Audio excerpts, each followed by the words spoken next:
بسم الله الرحمن الرحيم إن الحمد لله نحمده ونستعينه ونستغفره ونعوذ بالله من شرور أنفسنا ومن سيئات أعمالنا من يهده الله فلا مضل له ومن يضلله فلا هادي له ونشهد أن لا إله إلا الله وحده لا شريك له ونشهد أن محمدا عبده ورسوله أما بعد السلام عليكم ورحمة الله تعالى وبركاته.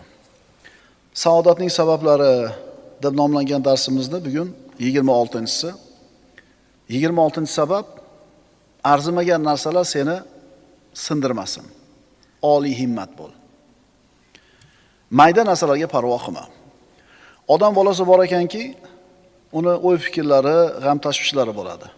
Uni unday qilishim kerak, buni bunday qilishim kerak, onamga ulgishim kerak, mana ishim zaril, qolib ketmasin va hokazo. Xullas mana shu seni birodar tashvishga soladigan ishlar, arzigulik ishlar ham bor, arzimaydigan ishlar ham bor. Ya'ni tashvish qilishga arziydigan muhim ishlar bor va arzimagan mayda-chuda amallar bor.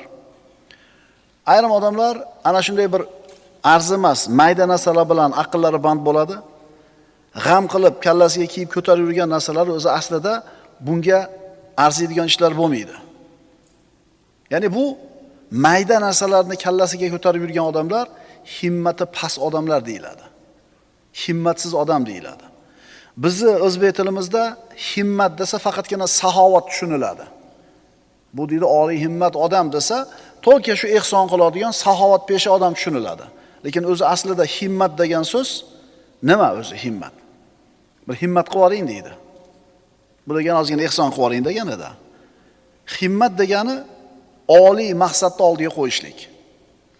Mana shu oliy himmat inson qanaqa bo'ladi? Himmatsiz inson qanaqa odam bo'ladi?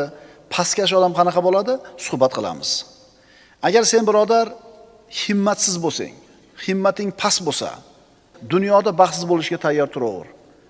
Chunki insonni saodatga olib boradigan sabablardan bittasi kishining oliy himmat bo'lishligi.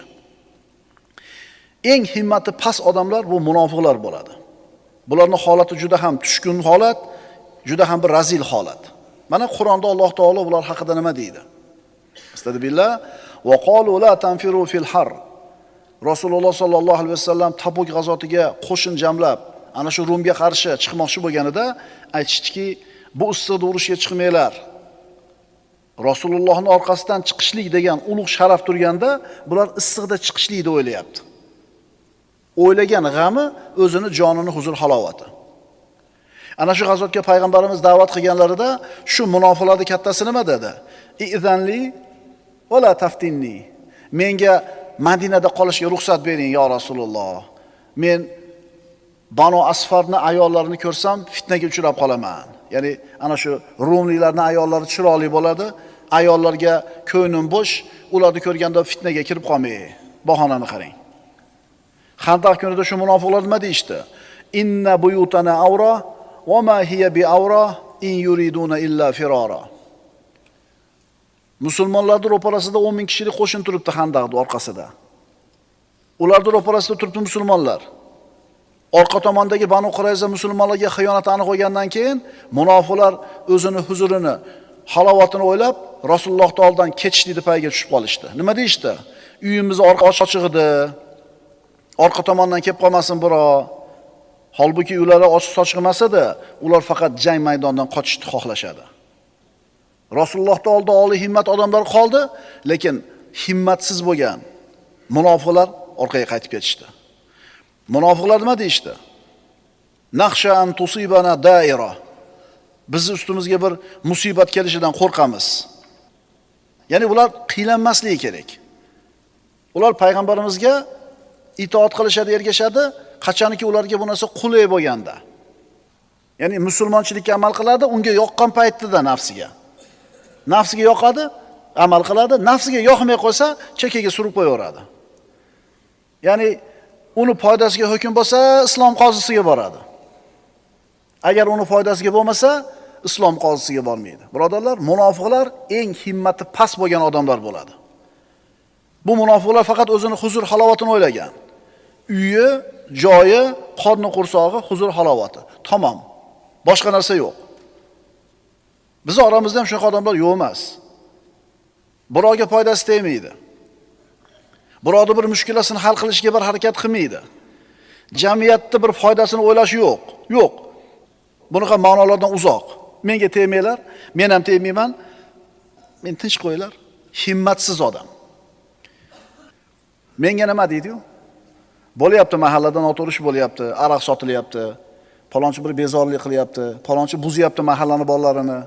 Menga nima deydi-yu? Mana shu himmati past odam bo'ladi. Lekin himmati past bo'lgan odam o'zini huzur halovatini o'ylab uyda yashar ekan, bu odam baxtli bo'lmaydi. Qaranglar-da. Qarsiya chaluvdim, devordan qarsiya qaytdi.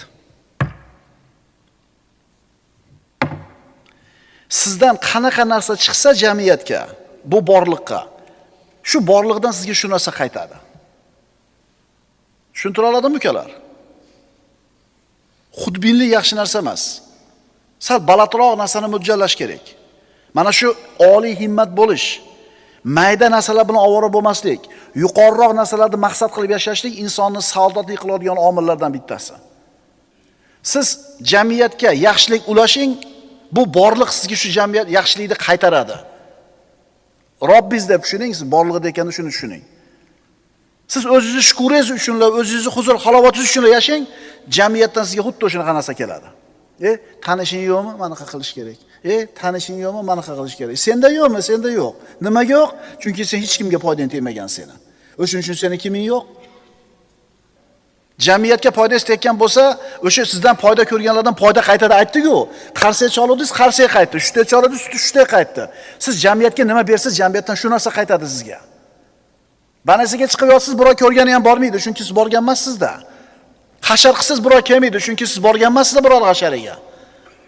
To'g'rimi? Nomiga borib qo'yasiz, ikkigacha sekin jilib olasiz, kiyingizni ko'tarib. Bor shunaqalar ichimizda. Bunaqa odamlarda bor tashvishi, hozir aytayotganimizdek, yeyishi-yu huzur halovati. Bunaqalar haqiqiy bechora odamlar. Bunaqa odamlarda bor g'ami, o'zini huzur halovati, qonni qursog'i, idish tovog'i, uyi hangoma xasilari xolos. Bunaqalar ko'zlarini ibrat osmoniga qaratmaydi. Fazilat yulduzlariga hargiz nazar solmaydi. Qaramaysizmi sahobalarni, tobiinlarni, ulug' insonlarni hayotini dini uchun, xalqi uchun, mamlakati uchun, vatani uchun bergan, Alloh taolo bularning ismlarini qiyomatgacha zikr qilinadigan qilib qo'ydi. Melish narsalar bilan ovora bo'lib qolishlik. Mashinasi 10 ming dollarlik mashina. 20 ming dollar sarfladim mashinaga deydi. Yangi olgan mashinasi 10 ming dollarlik mashina bir oyda ichida 20 ming sarfladi. Nima emish? Shaharda bitta bo'lib yursinmish. Himmat qarang. Himmat qarang. 10 ming dollarlik mashinaga 20 ming sarflab bordi. U karkasiyla qoldi-da uni. Mana shu oliy himmat odam emas. G'amni qarang, tashvishni nima ekan? Shaharda bitta bo'lib yursin ekan. Pulni o'zi topgandan keyin o'zi sarflaydi, biz ishimiz yo'q, lekin oliy himmat musulmon yigitga shunaqa qilish to'g'ri keladimi? Qarindoshlarda bordir muhtoj odam, o'sha 20 mingni 10 mingini berib qo'y, bermaydi. Chunki uni maqsadi nima? Primitivda. Hikmatli so'z birodarlar. Sultonni qasrida ishlaydigan ishchi. Sultonni nazarida qadrini qanchaligini bilmoqchi bo'lsa, o'sha saroyda ishlayotgan ishchi qarasin. Sulton uni qaysi ishlarga buyuryapti? Qaysi ishda sulton unga ishonyapti? Shundan bilib qo'yaversin sultonning nazardagi qadrini. Agar biz ham Alloh taoloning huzurida qadrimiz qanaqa ekanligini bilmoqchi bo'lsak, qaraylik. Alloh bizni nima g'amlar bilan band qilib qo'ydi? Nimalar bilan kallamiz band? Nimalarda orzusi umidida yuribmiz? Robbimiz bizga nima ishlarni buyuryapti? Qaysi ko'chada bizni ishlatyapti? Agar himmatingiz oliy bo'lsa, Robbi sizni yaxshi ko'ribdi. Ummatga, xalqimga, vatanimga foydam tegsin, jamiyatga bir foydali inson bo'lay degan balandroq narsani fikr qilayotgan bo'lsangiz, demak Alloh sizni yaxshi ko'ribdi. Ma'qulmi? Shu odamlar bor. Bir majlisga kelsa, borligi bilinmaydi, yo'q bo'lsa yo'qligi bilinmaydi, o'lib ketsa, o'lgani ham bilinmaydi. Ya'ni hech kimga foydasi tekkan emas bu odamni. Shuning uchun birodar, kechagi kuningga qara, bugungi kuningga qara, ertangi kuningga qara. Arzigulik biror narsa bilan bandmisan? Innalloha iza ahabba abdan ista'malahu. Rasululloh aytganlar, Alloh bir bandani yaxshi ko'rsa, ishlatadi deganlar. Qana qilib ishlatadi yo Rasululloh? O'zi rozi bo'ladigan, yaxshi ko'rgan ishga buradi. Shu yerda ishlatadi. Endi Alloh taolo bir bandani yomon ko'rsa ham ishlatadi. Qana qilib ishlatadi? O'zi yoqtirmagan tomonga burib qo'yadi. Birodar, mayda narsalar seni sindirib yormasin. Himmatni balandroq qil, oliy himmat bo'l.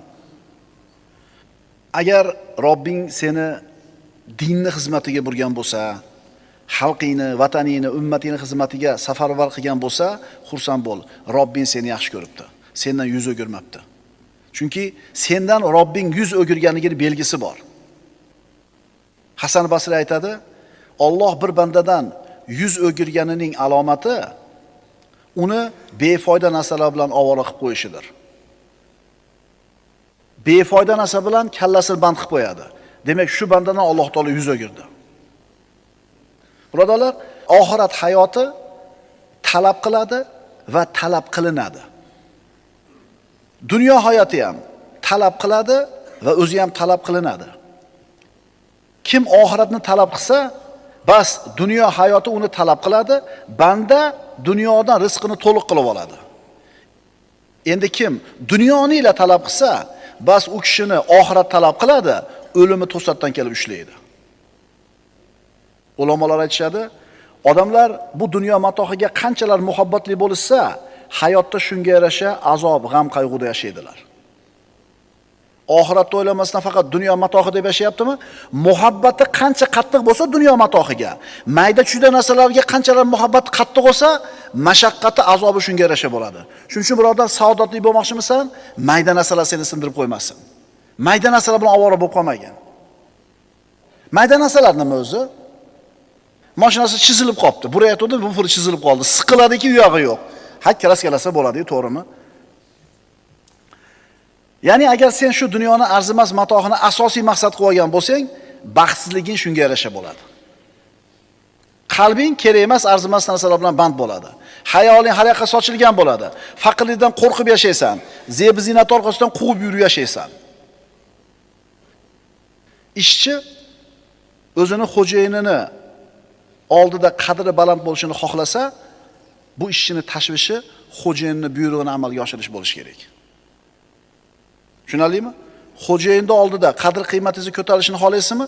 G'amiz xo'jayinni rozi qilish bo'lsin, g'amiz buyrug'ini bajarish bo'lsin. Shunda xo'jayin sizni qadrlaydi. Allohni rozi qilishi birinchi g'amiz bo'lsin, qolgan narsani Alloh taolo nima qilib beradi? Tekizlab qo'yadi. Mana shunga o'xshagan mayda narsalar bilan qalbi band bo'lib qolgan odamlar qimmatli umrini, vaqtini nimalarga sarf qilayotganini qarang-da. Bunaqa mayda-chuyda narsalar bilan ovora bo'lgan, o'zbekcha aytganda melishni odamlar qarasang hali xotin bilan janjallashayotgan, keraksiz narsalarni muhokamasi, talash tortish bilan umr o'tayotganini ko'rasiz. Bu musibat bu. Bu musibat bu. Buni yo biladi yo bilmaydi. Bunaqa odamlarda oliy maqsad degan narsani o'zi bo'lmaydi. Yuksaklik intilish bo'lmaydi. Bolaradi bizga shu yetadi deydi. Bo'ldi. Tirikchigimiz o'tyapti, bo'ldi. Boshqa narsaning keragi yo'q. Sal bizga kerak emas. Bu himmatsiz past odamlarda bo'ladi. Bu borliq vakuumni ko'tarmaydi. Agar idish bo'shasa, uni ichini havo egallaydi. Bitta ko'zida suv turuvdi, suvni to'yib yubordingiz. Endi ichi bo'sh qoldi. Uning ichida havo bo'ladi. Bu nima degani? Agar birodar seni muhim, zaril va ulug' ishlar fikringni, qalbingni egallamasa, demak qalbingni mayda, razil, past narsalar egallaydi. Qaytaramiz. Agar seni qalbingni, fikringni muhim, ulug' ishlar band qilmasa, seni qalbingni mayda, razil, past narsalar band qilib qo'yadi. Ichingda oliy himmat yo'qmi? Demak, sen mayda narsa bilan ovora bo'lasan. Yosh yigitsan, biror sohani bilimdoni bo'lishga intil, yoki bir kasb hunarda bir mutaxassis bo'lishga harakat qil. Talabamisan, guruhendagi eng birinchi bola, eng birinchi o'quvchi bo'l. Mana endi savol tug'iladi. Muhim, zarur, arzigulik deb o'ylayotgan narsalar haqida bir fikr qilish kerak. Men muhim, zarur, jiddiy, arzigulik narsalar bilan kallam ovora deyapsan. Endi o'sha sen muhim deyotgan narsalar tekshirib chiqqinda, haqiqatan ular muhimmi? Haqiqatan g'am qilishga arziydimi? Diqqat qil bunga. Chunki sen shu muhim deb bilgan narsangga umringni sarflayapsan, vaqtingni sarflayapsan, vujudingni sarflayapsan, pulingni, rohatingni sarflayapsan. Agar sen muhim deb qilayotgan ishlaring arzimas bo'lib qoladigan bo'lsa, nima bo'ladi? Kasodga uchraysan. Qiyomat kunida payg'ambarimiz aytadilar: "La tazulu qadama abdi yawmal qiyomat hatta yus'an an umrihi fima afnahu." Qiyomatda bir bandani oyoq o'rnidan jilmaydi, 4 ta narsa haqida savolga javob bermaguncha. Qiyomat qoyim bo'ldi, 4 ta savolga javob berasan, keyin jilasan o'rningdan. Birinchisi, umri haqida so'raladi. Nimaga sarflading umringni? Muhim narsalargami, arzimagan narsalargami? Ilmi haqida so'raladi. Amal qildimi, yo'qmi? Moli haqida so'raladi. Qayerdan topdi, qayerga sarfladi? Va o'zini jismi haqida, jasadi haqida so'raladi. Nima bilan balolading jasadingni? Shuning uchun birodarlar, biz qaysi narsa muhim, qaysi narsa muhim emas ajratib olishimiz kerak. Bugun boring uyga, daftarni olingda yozing. Nimalar bilan o'rolib yuribsiz? Mana narsalar. Chizib chiqing. Mana muhim, muhim emas. Qarasangiz, yarmidan ko'prog'i o'zi muhim emas narsalar bo'ladi. Qaysi ishlar muhim emas masalan? Ya, domla biz hammasi muhim, biz muhim emas. Futbolga ballashinglar bormi? Bor. Futboldagi natijaga qarab siqilib bo'g'ilishlik muhimmi, muhim emasmi? Nimaga muhim emas? Uxlamay ko'rasizlar-ku. Muhimmi shu, muhim emasmi? Siqiladi, svet o'chib qoldi. Srochniy diviziyaga olib kelish kerak. Liga chempionati finali bo'lardi. Yigitlar, qaranglar-da, muhim emas ish juda ham ko'p bizda. Va mana shu muhim emas narsalar bilan ovora bo'layotganimiz bizni baxtsiz qiladi. Himmat nima? Himmat bu qalb amali. Himmat insonni harakatga keltiradigan ichki kuch. Insonni harakatga keltiradigan ichki kuch. Himmat insonni ichki quvvati. Endi mana shu himmat yo oliy bo'ladi yo past bo'ladi. Bu quvvat kuchli bo'ladi yoki zaif bo'ladi. Solihlardan biri aytadiki, himmatingni saqla. Albatta u hamma narsaning boshlanishi. Agar himmating to'g'ri bo'lsa va sen u himmatingga sodiq bo'lsang, qolgan hamma amaling to'g'ri bo'ladi. Himmating bormi ishingda deydi. Ya'ni yuragingda bir o'ting, shijoating bormi deganida. Yuragida shijoati, himmati bor odamlar invest tasha oladi.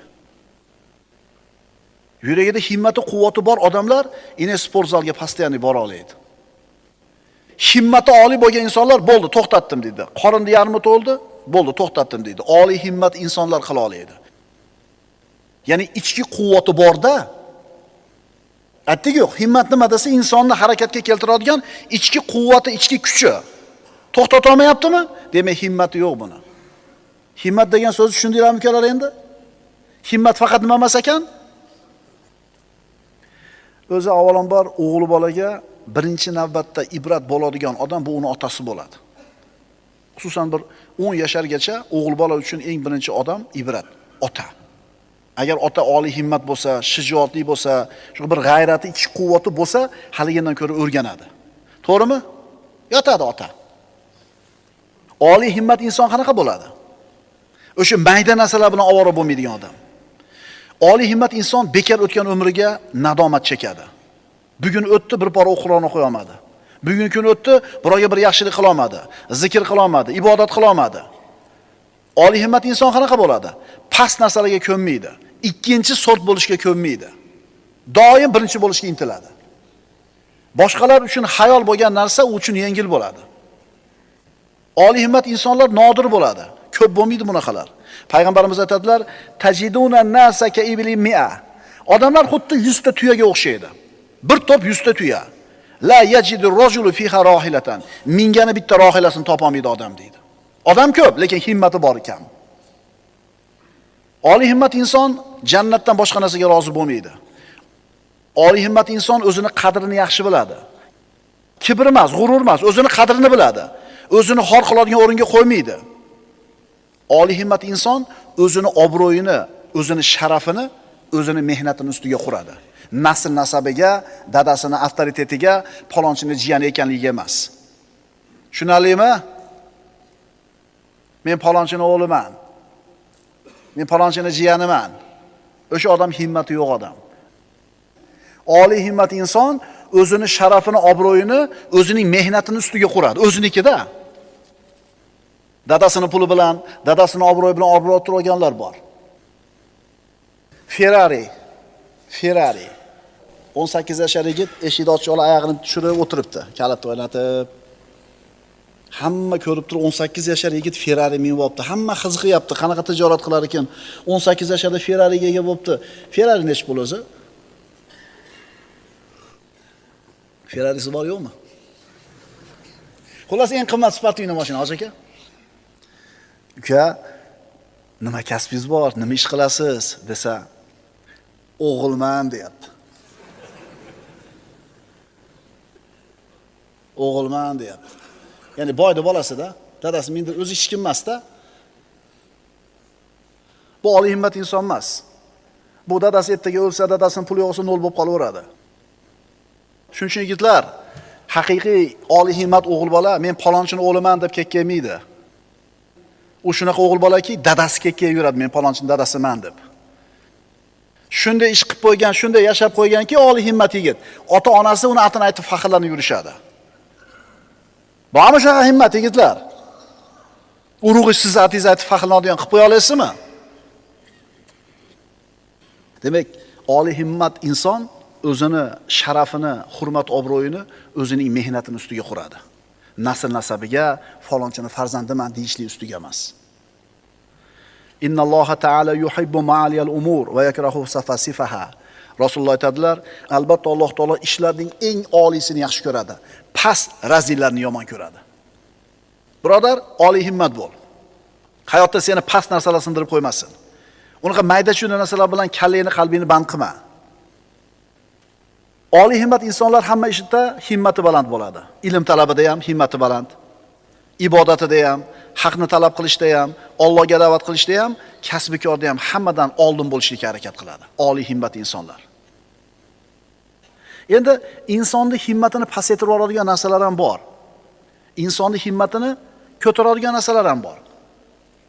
Himmatingizni yuksaltiradigan sabablar: ilm, basirat, oxiratni unutmaslik, o'limni eslashlik, duo, oliy himmat insonlar bilan hamsuhbat bo'lish, solih insonlar majlisida nasihatlarga quloq tutish. Shularni eshitgan, mana himmatinglar ko'tarildimi ozgina? Ilm majlisi bo'ldi-da. Ilm majlisi bo'ldi-da. Himmat ko'tarildimi? Payg'ambarimiz sollallohu alayhi vasallam Hudaybiya kunida mana Quraysh bilan sulhga kelishganlar. Umra qilgani keldilar, Quraysh kirgizmadi. Hudaybiya degan joyda Rasululloh Quraysh bilan sulhga keldi. Hudaybiya sulhi. Rasululloh sollallohu alayhi vasallamga Hudaybiya kunida u zot bilan kelgan 1400 odam qo'liga qo'yib bay'at berishdi. Agar Quraysh bilan jang bo'ladigan bo'lsa, tashlab ketmaysizlar. 1400 odam bay'at berdi. Ular ana shu bay'atlari bilan Allohning roziligiga erishdi. Laqad radiyallohu anil mu'minina iz yubayyi'unaka tahta ash-shajara. Ana shu daraxt ostida sizga bay'at berganlardan Alloh rozi bo'ldi dedi Alloh Qur'onida. Ular muhimi mana shu joyda urush bo'ladimi, bo'lmaydimi muhim emas. Muhimi eng asosiysi Allohga bergan va'dasining ustidan chiqish. Boshqa narsa muhim emas. Issiq bo'ladimi, sovuq bo'ladimi, bay'atda turaylik dedi.